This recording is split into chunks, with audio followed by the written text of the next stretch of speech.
Friends, buenos dias. I take great pleasure and honor in having been asked to come address the school of the Diplomatic School in Madrid. And I think it's a very important crossroads in history that the area of MENA is now facing. In brief answers to the very relevant questions that have been asked by the Secretary General, I say, of course, the revolutions were no surprise. The Club of Madrid had a mission that visited several Arab countries in which we were all aware that the polarization there was, the frustration that there was inherently unstable. Even the countries which apparently looked stable, like Egypt and so on, were only stable at the surface. Things under the surface were similar. So the point is that the actual revolutions as they took place in time and place have been surprising, but the fact that there was very much need for change, that there was a pregnancy that has to be delivered, cannot be denied.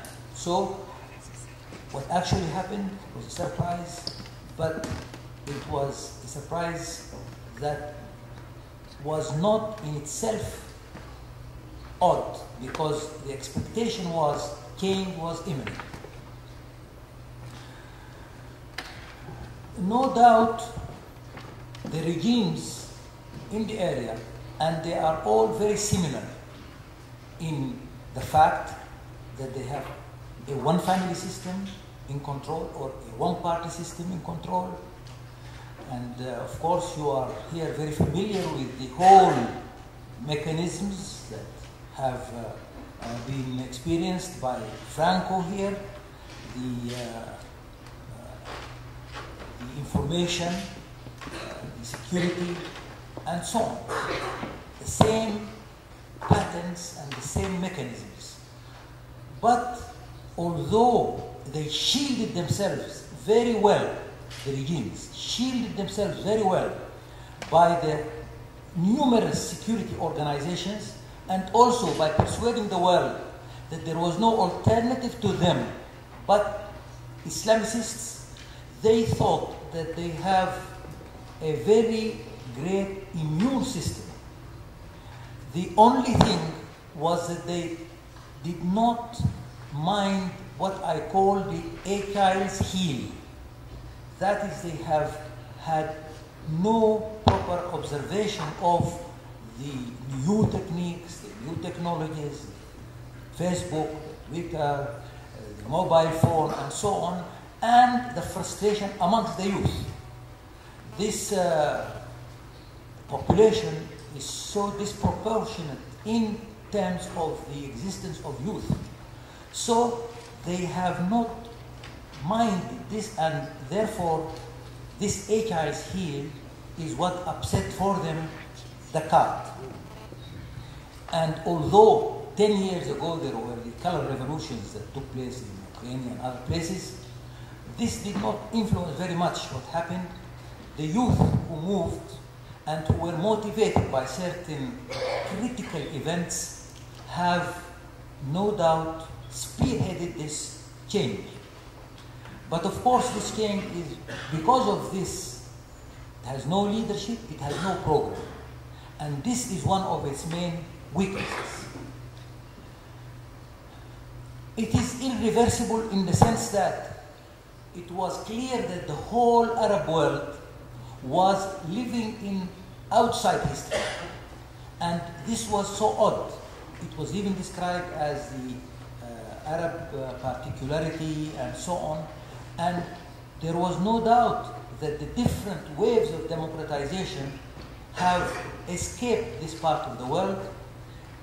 It is now time that the wave of universal democratization involves this area.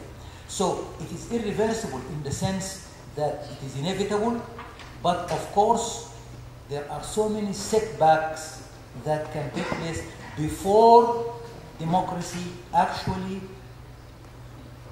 becomes sustainable. The most important developments that took place, for instance, in Eastern Europe and in Southern Europe and in Spain and so on, have been influenced by the existence of a locomotive. The European Union was a locomotive. Here we have no example of a locomotive, and this is one that will increase the odds in the path for democracy. The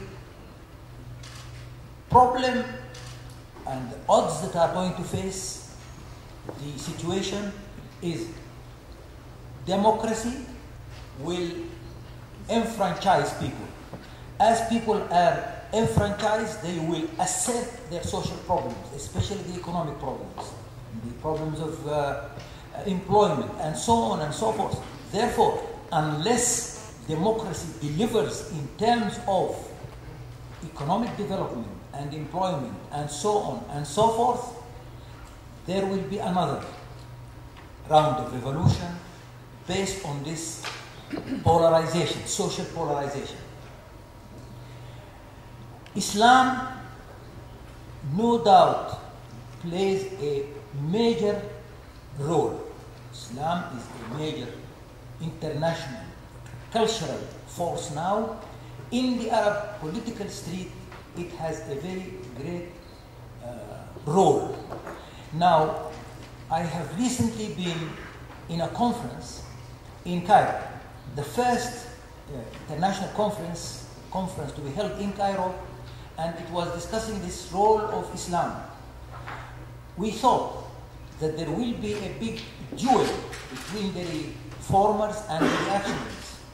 We were pleasantly surprised that all present were talking in terms of reform. It seemed to us that the fanaticism, the extremism was a function of frustration. Since they now realized that soft revolution, that soft power pays, they turned coat and began to speak in terms of reform. So there is going to be a great deal of conflict within Islam. Two important agendas. One that will think in terms of the present and the future, therefore a synthesis between Islamic principles and modernization, and the other which is reactionary, that will think only in terms of the past. This is going to be a great struggle. I believe that the fact that there is this democratization, if it succeeds, will favor the reformist agenda. Also, if it fails, it will leave the vacuum for the reactionary agenda. That's why the whole world is interested in the success of this enterprise. The point